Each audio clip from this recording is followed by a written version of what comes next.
আসসালামু আলাইকুম। তালহা আইটির পক্ষ থেকে আপনাদেরকে আরও একবার স্বাগতম। আজকের এই এপিসোডটা থাকবে তাদের জন্য যারা পাসপোর্টের আবেদন ফর্ম পূরণ করেছেন অনলাইনে, দোকানে অথবা বাসায় বসে যেটাই করছেন না কেন সেটা ভুল হয়েছে, সেটা ভুল হওয়ার পরে কীভাবে আপনি সংশোধন করতে পারবেন অথবা কীভাবে বাতিল করতে পারবেন সেটা নিয়ে বিস্তারিত আলোচনা করব আজকের এই ভিডিওতে। চলুন শুরু করা যাক। আমরা যখনই কোনো একটা পাসপোর্টের আবেদন করি তখন কিন্তু পাসপোর্টের আবেদন ফর্মটা পূরণ হয়ে যায়। পূরণ হয়ে যাওয়ার পরে আমরা কিন্তু ওইটাকে আর কোনোভাবে এডিট করতে পারি না। যখন আমি এরকমের কোনো একটা ফর্মে আমি আপনার ক্লিক করি তখন কিন্তু ডাউনলোড অপশন ছাড়া কোনো অপশন আর আসবে না, তখন কিন্তু কোনো প্রকার এডিটের অপশন আসবে না। সেজন্য আমাদের যদি ভুল ধরা পড়ে, যেহেতু আমাদের পিতার নাম, মাতার নাম বা জন্ম তারিখ বা আইডি কার্ডের নম্বর এগুলো ভুল হতে পারে, সেজন্য আপনাকে কি করতে হবে, প্রথমে আপনার এই আবেদন ফর্ম একটা সাথে নিয়ে যেতে হবে।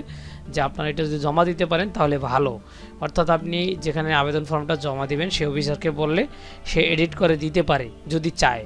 আর যদি অনেক সময় না চায় তাহলে আপনাকে কি করতে হবে, এইভাবে একটা আবেদন ফর্ম লিখে নিয়ে যেতে হবে। এই যে দেখেন, এবার আমার যে একটা ফরম্যাট রয়েছে এই ফরম্যাটটা আপনি আমার ড্রাইভ লিঙ্কে পাবেন, এই যে ভিডিও ডিসক্রিপশন বক্সে দেওয়া থাকবে।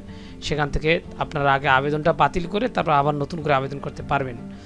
প্রথমবারে কিন্তু আপনি আবেদন করার পরে কোনোভাবে বাতিল করতে পারবেন না, শুধুমাত্র এই আঞ্চলিক পাসপোর্ট অফিসারই কিন্তু পারবেন। তারপর সেজন্য আপনি এভাবে তারিখ দিবেন, বরাবর সরকারি পরিচালক আঞ্চলিক অফিস, তারপর আপনি যেই জেলা অর্থাৎ যেই জেলা বা যেই আঞ্চলিক পাসপোর্ট অফিসের আওতায় রয়েছেন সেটা লিখবেন। তারপর ই পাসপোর্ট আবেদন বাতিলের দরখাস্ত, তারপরে এখানে বিনীত আপনার নাম, পিতার নাম, মাতার নাম, তারপর কত তারিখে আবেদনটা করছেন সেটা কিন্তু আপনার আবেদন ফর্মে লেখা থাকবে। একটু আপনারা যদি দেখি, এই যে নিচের দিকে দেখেন রেজিস্ট্রেশন সাবমিটেড 21 আগস্ট, এটা এই লেখাটা এখানে দিয়ে দেবেন। তারপর আপনি পাসপোর্টের যে অনলাইন আইডিটা রয়েছে ওআইডি, সেই ওআইডি নাম্বারটা দিবেন।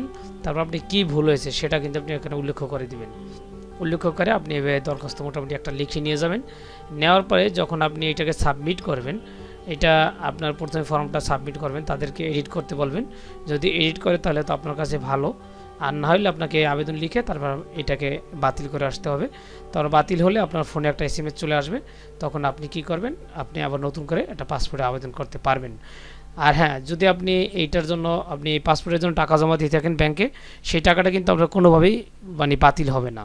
সেই টাকাটার মাধ্যমে আপনি সেই টাকার যে স্লিপটা রয়েছে সেটা নিয়ে আবার নতুন আবেদন করে জমা দিতে পারবেন।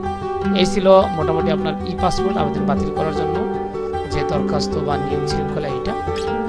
আর হ্যাঁ, এইরকম ই পাসপোর্ট রিলেটেড ভিডিও পাওয়ার জন্য অবশ্যই আমার চ্যানেলের প্লেলিস্ট ঘুরে আসতে পারেন, সেখানে অনেকগুলো ভিডিও দেওয়া রয়েছে।